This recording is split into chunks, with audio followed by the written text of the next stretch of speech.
What's good, everybody? Welcome back to another devotional this week, and we're going to entitle this one Self-Care, and it's part 1, Rest, based on Genesis chapter 2, verses 1 through 3, and we'll be reading the Message version.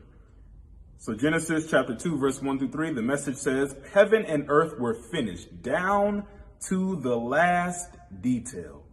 By the seventh day, God had finished his work. On the seventh day, he rested from all his work. God blessed the seventh day. He made it a holy day because on that day he rested from his work. All the creating God had done." Y'all, quite simply, rest is vitally important for our lives. Rest is essential. Rest is established and ordained by God. Literally, the God of all creation, the one who created the heavens and the earth, who created all the creatures that we see running around, who created all of us and how intricate our bodies work and how intricately nature works. That God who created all of that took the time to rest and established rest as a holy thing.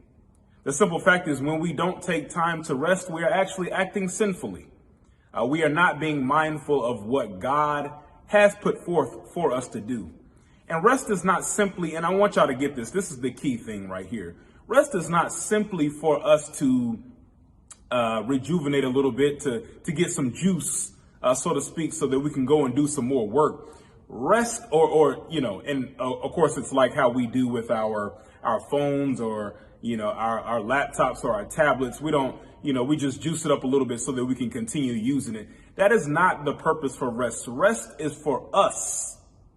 Rest is for us. After all we have done working, all the work that we have done, all the labor, so to speak, that we have put in, that is the reason, that is the purpose for rest, is to rest from the work, is to retire, intentionally retire from the work that we have been doing, not just to get a little bit of juice so that we continue on doing more and more work. I know that may be hard for some of us, especially as we live in the capitalist epicenter of the world in New York City. But it is something that we need to take to mind. It is something that we need to do. It's something that we need to practice. And it's going to be beneficial for us. So remember, number one key to self-care is rest. Rest was done by God the Almighty. Rest was established by God.